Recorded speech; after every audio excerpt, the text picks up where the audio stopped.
Welcome to Funnyfish Crafts. I'm your host Heather, known as Funnyfish on Ravelry, Plurk, Instagram, and YouTube. Today is Monday, the 19th of May, 2014, and this is episode 79, Surprise Staycation. Grab some we went out to eat. We went to 6 and String and Come Sit With Me. My boyfriend took Wednesday, Thursday, Friday off, Saturday too, last week, which I wasn't expecting.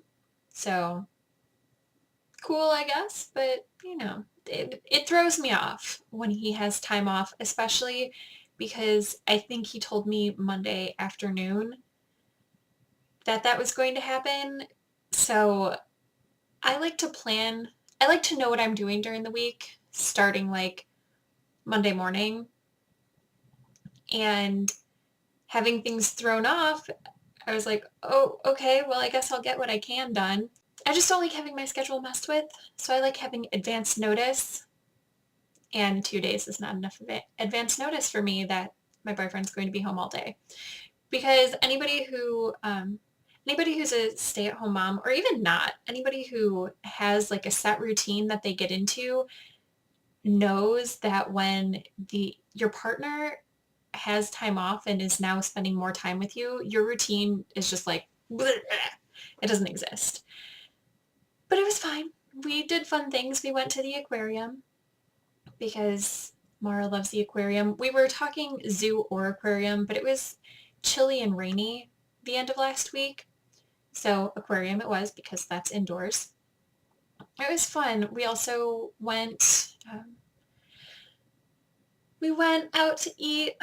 We went to the store, 2 stores, and picked up my birthday presents, which I'll show you later. It was a good week. The charity knit along is still going on. That goes on for another 3 weeks, I think. Until June 15th. Anything that you make for charity that's Ravelry sanctioned counts, or that is made with a charity pattern or yarn or fiber. Those all count. The prize will be a pattern up to $7 of your choice that's giftable through Ravelry, or I will make you something from my stash. Most of that's up for grabs. I didn't make a square. Last week I was talking about the Skylar blanket project and I said I was going to make a square. Well, I heard back from viewers, so many viewers, and I got in the numbers from the other 2 people who collect squares, and I don't need to make a square for this blanket for it to work. I still plan to make squares for the Skylar blanket project because tragically people are going to lose more children. That's going to happen. But I thought that I would put off making a square because you guys totally blew my mind with the whole wanting to donate squares. It's brilliant. I had a whole discussion with my boyfriend when we went out to eat about how awesome you guys are and how awesome this whole podcast experience is. Like a lot of times I feel like it's just me talking to my camera, and then things happen because I'm talking to my camera. The Sexual Assault Awareness Month, I heard so many things, so much feedback from you guys, and that was great. And then this now, where people say, hey, I want to send a square or 2, or I'll get them out to you soon. That's awesome. So of course I'll be making more squares in the future, but for this blanket, I'm not going to. And I instead made a hat for the hat drive for the Zombie Knit Apocalypse because that is coming up at the 3rd weekend of June. And I do have some yarn set aside specifically for that, so I thought that I would make those hats and then I would make squares for the Skylar Blanket project. So what I made is the Urban Shells Beanie by Catherine Crombie. And it perfectly fits Mara. I didn't know, I don't have a good idea of how big hats should be. I don't have any depth perception because when I was like 3-ish, I hit my eye on one of those hooks that they put, you don't see them as much anymore, but that merchandise used to be hung on. They're like pegboard hooks. When I was 3, I ran into one, and so I have no depth perception, which in turn makes it really difficult for me to judge distances, like any distance. I can obviously tell when things are closer and further away. I can't tell if things are going to fit just by looking at them. I have to try them on, or I have to measure them. I can't tell, like, I don't know how far apart this is. Just looking at my fingers, I have no idea. I can't even guess.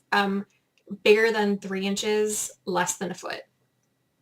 So I'm really bad with that. So I tried it on her to see, and it's a perfect fit for her. I did that on the last pattern repeat and then did the edging, and this is what I have. This yarn is Nature's Choice Organic Cotton. It's Lion brand. And I got it for Christmas from Steve's sister a couple years ago. It's the colorway Espresso, and it is really, really soft. It's super soft. Perfect for hats, or I was looking through Ravelry to find ideas for what I could make with my one skein. So I clicked on the yarn in my stash, and it took me to all of the projects. Well, I clicked on the projects from there, and someone had made a sweater, and I totally think this would be perfect yarn for a sweater. It's an Aran weight, but it's cotton, so it would be cooler. Oh, it's super soft. I just made this morning because I was feeling a little guilty about not making something for the charity knit along. Especially when I said last week I was making squares. Felt a little guilty because I had put off making squares because I was waiting for a final count, and now I don't need to make squares right now. So I'll be making hats. But this worked up super fast. It's crocheted. I used a US size eye hook, which is 5.5 millimeters, and I would say this took an hour. So this is my last minute finished object this morning so that I would have something for the charity knit along. I have 2 other finished objects this week. The first has been a project for so long, and I'm excited that they're finished. I finished my temperature thigh highs. So my goal was to knit on these until the day before my birthday and then bind off. And I got to about the beginning of March, and I was like, I don't know. That seems like they're going to be really, really tall. So I got to the beginning of May. I got to the end of April, tried them on, and I was like, oh, I need to work on finishing these off in, just a smidge. So these only go to May 3rd. This is the temperatures from May 27th, 2013 to May 3rd, 2014. They're the perfect height. I love the way they fit. I finished it with, I don't know, 4-6 inches of ribbing at the top to help them stay up. I have no idea. I should have measured, didn't. But this is where I was last week. So I did all of that, and I'm totally okay that I finished early because it would have been silly to push myself to finish them the entire length that I had set out at the beginning of last year, well, at the beginning of the project, because they would have been too tall for me to wear. But right now they're the perfect height. The other project that I finished is Misa. Misa is finished. This pattern is Mildred Moose by Lisa Boschman. I used Red Heart Super Saver in the buff colorway for the body and the chocolate or coffee colorway for the hooves. I used Karen Pound of Love in white for the antlers, and these are handmade buttons from Gwen. So she is finished and ready to go to the ZK. so that I can give her to Lisa of the Knit Two Together podcast. She's cute. I spent all day yesterday finishing Misa because I hadn't done much after the podcast last week. And yesterday I was like, okay, Misa keeps looking at me with her sad moose eyes saying, please finish me. So I did. I'm really pleased with how she turned out. And it's one more thing I can check off my list of things that need to be finished by the ZK because it's getting super close. I'm excited. I'm super excited. Are you excited? Are you going? If you're going, are you excited? If you're not going, are you excited to maybe win the bunny fish? Next up, my design socks in the explicit colorway from 716 Knit, 716 Sock. I have one done, and I am through the heel on the second one. The pattern has not gone out to test knitters, but should be out to test knitters by the time this goes live. Part of the surprise staycation was that I wasn't home a lot, so I couldn't do the charts and stuff for the pattern. It's typed up, but I still have to do the charts. And then it should be going out to test knitters this evening. I only have 2 so far. The large size, I think both are for the large size, 1 toe up and 1 cuff down, but that could be incorrect. If you're interested in test knitting, PM me. There's a 64, and I think the other one is 72. It'll be right around there. It'll be that bracket. Toe up, top down, it's written for both, works for both, and pretty much any yarn would look good in it, I think. I mean, I haven't knitted out of self-striping, but I know it looks good in Crazy Variegated. I'm sure it would look good in Tonal, and I don't see why it wouldn't look good in self-striping. I think everything looks good in self-striping. I worked on the Magic Ball shawl, and the stitch marker is where it was last week, so I did all of this week. It's growing nicely. It's getting deep-ish, but not super deep, which is good because I am not a shawl person. I'm more of a shawlette person. I think I am about 50% of the way through the yarn. I didn't weigh it. Should have weighed it. Didn't. Mara came in, so I weighed my yarn. I have exactly half left right now. So it should be a good size, not too big. As you can tell, I finished with Lisa's yarn, which is this variegated. I added in and finished another color from Josh/Kira, since theirs came together. This blue and green stripy yarn. Let me back it up for people who don't know. I'm striping the yarns, 1 garter ridge of each color. I'm working from the inside and outside of my magic cake, and this is what it's looking like. So this green and blue stripy color, that was Gabby's contribution, and it's from 716 Knit. This color, this light green color in between the brown ribs, I think you can see ridges, whatever. That is from Paranoia Yarns. It was Jenna's contribution. I don't remember the colorway, but it's really pretty. It's this light green, and then every once in a while, it's not going to happen now because I'm trying to show you, there's a pop of this like pinky brown color, which keeps it fun and interesting. I think there are pops of other colors too, but that's the one that I like the best. This brown color, brown and greens on the outside of the ball, that's much easier to show you. That is my contribution, and it's from Creature Comforts. It's the skein of yarn that I got in the $20 skein swap at last year's ZK. Oh yeah, I think here. So here's a pop of blue in that light green color from Paranoia Yarns. I really like the way that my shawl is turning out. I did end up cutting the color out. So this is the last contribution from Josh and Kira. And I cut it out because it was going to come after this dark green color. But this color is nearly identical to the green in this blue and green stripe. Here, let's put it down here where you can see it. So it's nearly identical.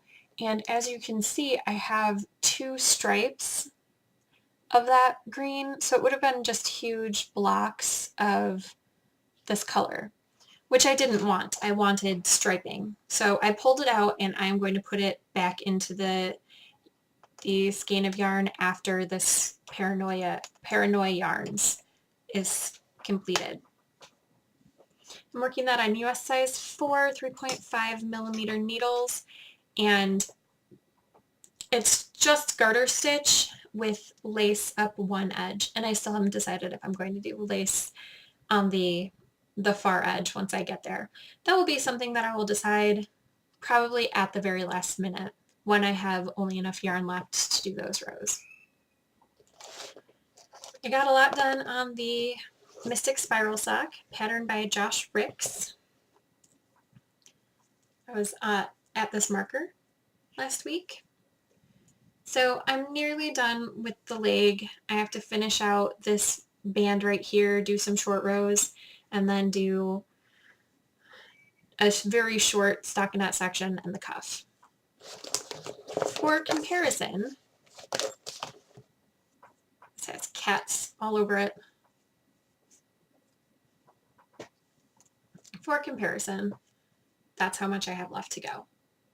So this will be done very soon. I have to go to the doctor with Mar for I didn't talk about it last week because I was still freaking out about it. On Mother's Day, Mara fell from our elliptical and cracked the back of her head open. She had to get 4 stitches. So on Wednesday, she gets her stitches removed. It was very traumatic for me, which is why I didn't talk about it on the podcast, because I would have freaked out. But she's fine. She just needed stitches. Little kids, they get hurt all the time. She's taken after my sister. Mara's middle name is my sister's middle name, and my sister had to get stitches in the back of her head twice when she was very small. So Mara's following in her footsteps. I guess I know what I'm in for as far as injuries. She's going to get hit in the face with a branch because she's reading. She's going to cut her foot open. I need stitches for that. And I think those are the big injuries before she moves out. If she could not, that would also be okay. Because it is not fun to take your child to get stitches. She was very well behaved until they were actually doing the stitches. But, you know, they papoosed her, so it was fine. Anyway, back to the knitting. The Mystic Spiral Socks are made with illuminated illuminated yarns in the Jubilation colorway. It's the Iridium base, which is 75% superwash BFL, 25% nylon. I'm still spinning away on the Perchance to Knit. That Odd Color in the Sky Before the Storm, superwash merino. I don't think that I had taken the first cop off before the podcast last week, so I'm on to the second cop. This is how much I have left, which is a lot still. I really need to start working on this if I want to finish it by the end of the month. I'm loving the spin, but I've only been doing 20 minutes a day, average.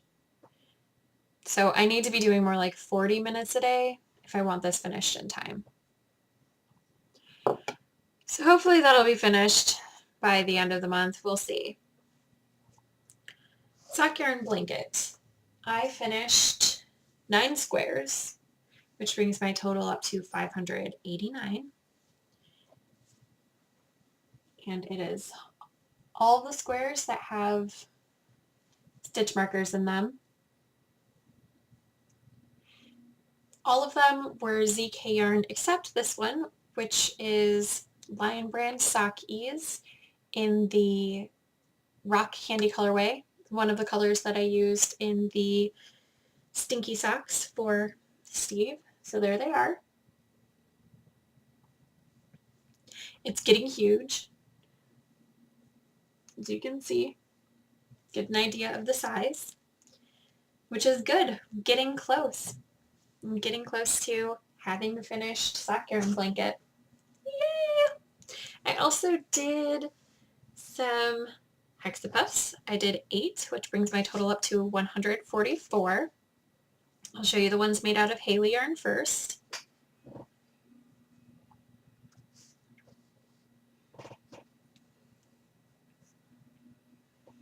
And then the rest are made from my yarns.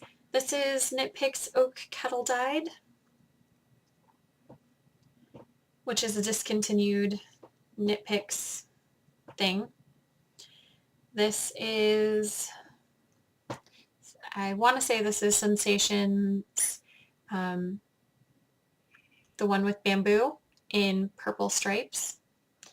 I made Calijoki socks for Steve out of that yarn. This is Red Heart sock yarn. I don't remember what that is. Souls and More, maybe? I can't remember. That doesn't sound right. It's the one with aloe, and it's the colorway Green Envy. I made socks on a plane out of that. This is Premier Serenity sock. This is a celebratory hexapuff. In indigo, it's this blue color, and down here, this blue is also just indigo. And then Purple Spice is the pink stripes.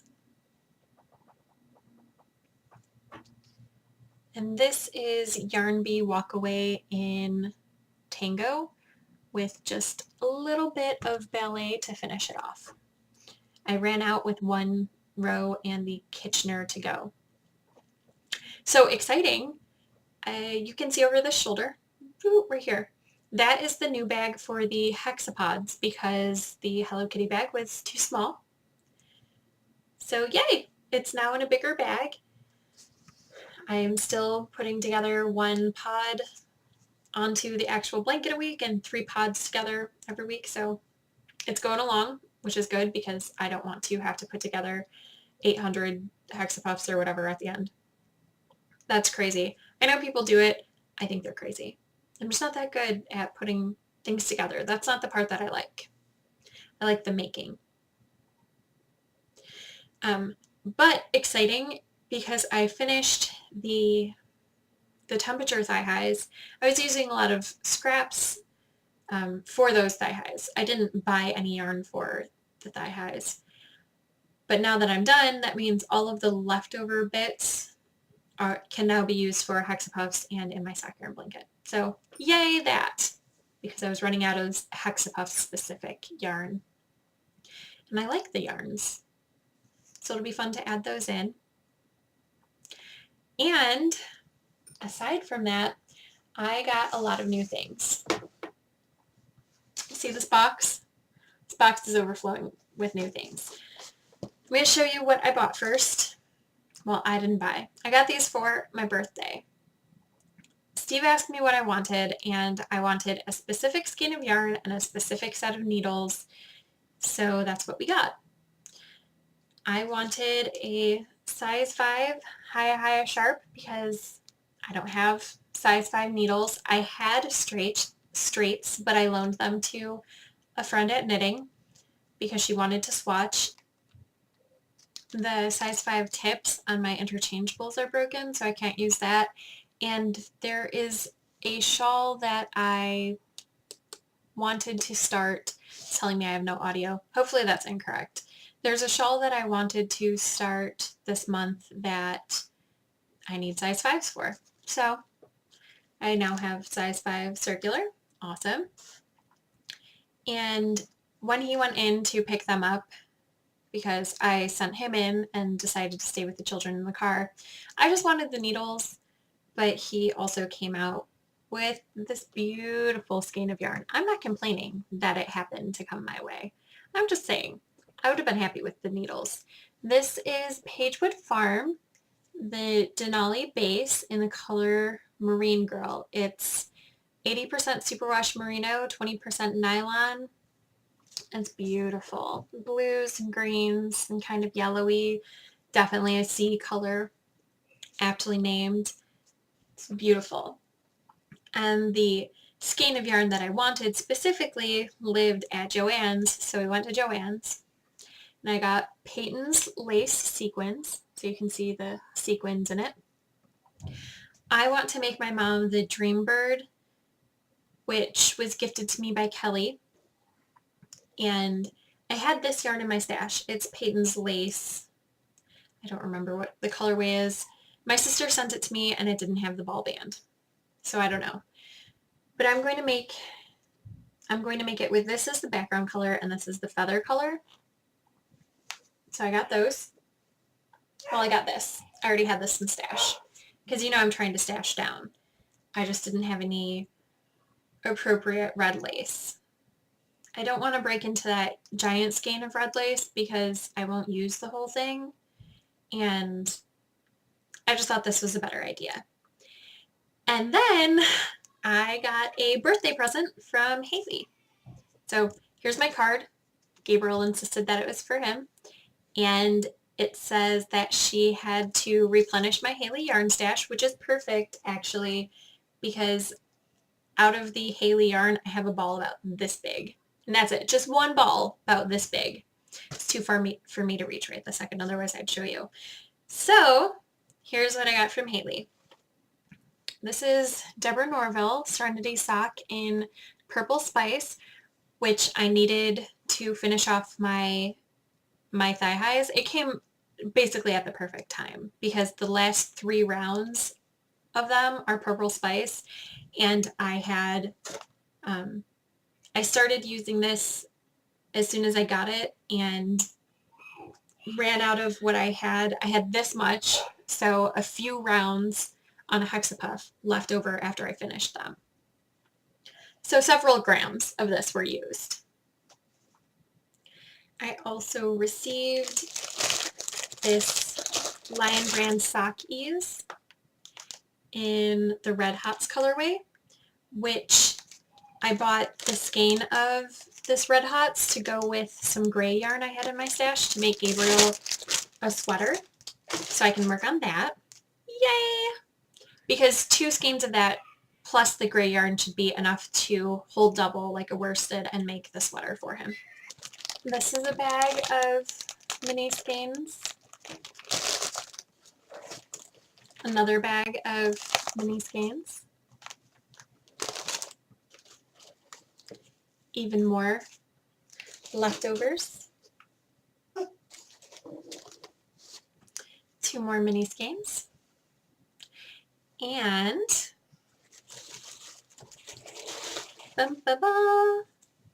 Knitter's Nightmare. Perfect. It's the Boogeyman sock, which is 75 superwash merino, 25 nylon, and it's super pretty. Haley ordered 2 skeins of this, and she was knitting with it, and I was like, oh, I love that so much. So she sent me the second skein, and I think it's so pretty. And those are all my new things. That's it, you know, only a little bit this week. I finished reading Model Land. It was okay. It was okay. I finished reading Pandemonium, and it was very good. I wanted to immediately start the 3rd one, but the library didn't have it, so I have it on hold now. So I'll be reading that soon. And then I picked up The Prince and the Guard by Kira Cass. It is short stories told from the perspective of the 2 main male characters in the Selection series. Highly enjoyed that. It was very short. I am not sure that it was 200 pages. I think it was about 160 pages. It was very interesting. I really like, sorry for the noise, I really like the ability to see other people's perspectives of what's going on, because scenes that are in the books are rewritten from their perspective. There are some scenes that don't happen in the books because, you know, they're different characters, but it's very interesting. I greatly enjoyed it. I read it in a day because it was so short. Highly enjoyed that. I started and finished The Coldest Girl in Cold Town by Holly Black. It is a story about vampires, and now I want to read all the vampire books. So I might go on a vampire kick in a little while. I've always loved vampires. They're my favorite monsters. I was terrified of them when I was little. Like, I would sleep completely hidden under the covers, terrified of them. And now I'm like, the idea is really cool but really scary. The concept behind these vampires are when you are bitten, you are infected, and if you're not drained, if you're not drained to the point where you die, you become infected, and then you show symptoms of infection between, I think it's 8 and 48 hours. If you don't show signs of infection, you're in the clear. You can kick the infection if you do not drink human blood for 88 days. If you drink human blood within those 88 days, you become a vampire. Cold towns are places in the US. There are 5, between 5 and 7. I don't remember exactly. I think there are 5 active, and there were 7 originally, that the US government blocked off when a vampire went through and changed or infected a whole slew of people in these 7 different cities. He basically went on a bar hop, kind of. And I'm going to close the door because now she's out of here and she's still making noise.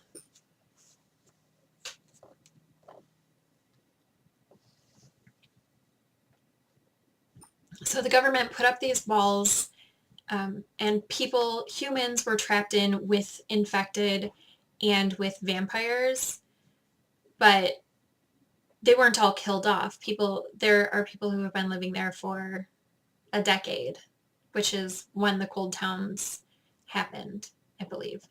Approximately then. They haven't been around for a super long time. But the cold towns have their own culture happening.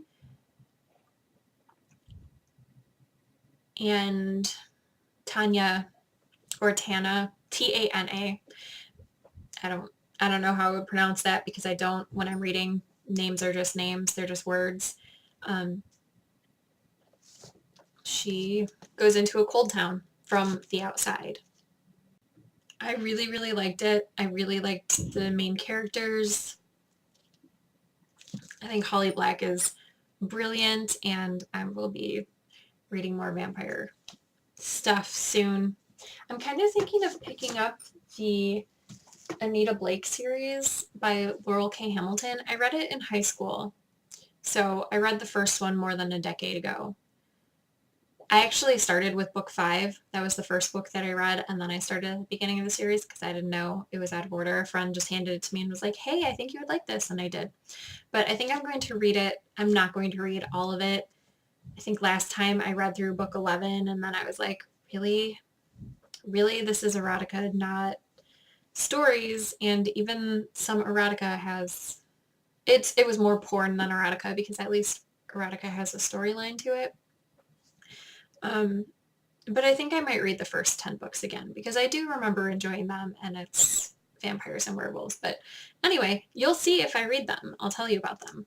What I'm reading right now is The Black Swan by Mercedes Lackey. I just started it yesterday so that I would have something to read while I was at knitting. And then I wasn't even at knitting the full 2.5 hours because Steve decided as I was walking out the door to go to knitting that he wanted to go out to lunch. So he took the kids out to lunch, and then they all crashed the Barnes & Noble where my knitting is. Nobody showed up, so I guess it was fine that I didn't stay there the whole time. Although when nobody shows up, I still sit there for the entire 2.5 hours and just read and knit and do my own thing. So I'm not very far in it. It's basically the story of Swan Lake, but told mostly, what I'm guessing, is through Odile's point of view. I'm only 3-ish chapters in, and 2 of them have been through her point of view, and 1 of them has been through the prince's point of view. It's pretty good so far. I don't think that I've read anything by Mercedes Lackey before. I've wanted to. I actually think that I might own this book. I didn't check my bookshelves, but I haven't read it. So when I saw this on the shelf at the library, I was like, oh yeah, that. So maybe I have it on my own bookshelf right now, or maybe it belongs to my sister. I think my sister has read multiple things by Mercedes Lackey, and we are being invaded. The dog just walked in and Gabriel's right in the hallway. Go eat your carrots at the table, please. So yeah, I'll be reading that this week, hopefully finishing it because I still have 4 books from the library, I think, and 1 on hold. I love the library so much. So let's wrap this up. My list of 3 this week is podcasts. The first is Smells Like Yarn with Ross. He has a lot of videos. He's a YouTube podcaster. He has a lot of videos, but only 8 or something official podcast videos. He is a Scentsy consultant, so he always talks about that on his show. He really likes NASCAR. It's an interesting, change of things, and again, it's a new guy podcast. The second is This Homespun Life with Lori Ann, also a YouTube podcaster, and thank you for the shout out on your show last week. I meant to say thank you on Ravelry. Maybe I'll get to it today, but last week was really crazy. She podcasts every other week, and she talks about nails as well. She had this past episode, which is reminds me of Skittles, or something about Skittles. She had 5 different nail polish colors on, and it reminded her of Skittles. So that was kind of fun. I'm fail at doing my nails. I don't have any nail polish remover, so I think I painted them at 3 weeks ago, and some of them are clean, some of them still have some nail polish on them. So I enjoy seeing other people do their nails, but I'm super fail at it. I keep meaning to pick up nail polish remover and forgetting. Anyway, the third is Moms with Yarn, which is hosted by Sharon and Tracy. Sharon is actually someone who I met in a VKN with Heather from the Knits and Things podcast. The 3 of us VKN together, and that was really fun. She is very nice, and I enjoy their podcast. They both knit a lot, and Sharon has test knit for me before, and she will be test knitting for me again. So that's super exciting. I really like their episodes. They don't have very many yet. They just started, but go give them a look. You'll only have 3 to watch. I think that's right. I think there are 3. I'm highly distracted today because I can't just have space. This has been the story of my week, and I'm a super introvert, so I'm kind of going crazy because I just want some space. But at least Steve's at work today, so yay that. I hope you made something fantastic with your 6 and string, and I will see you next week. Bye!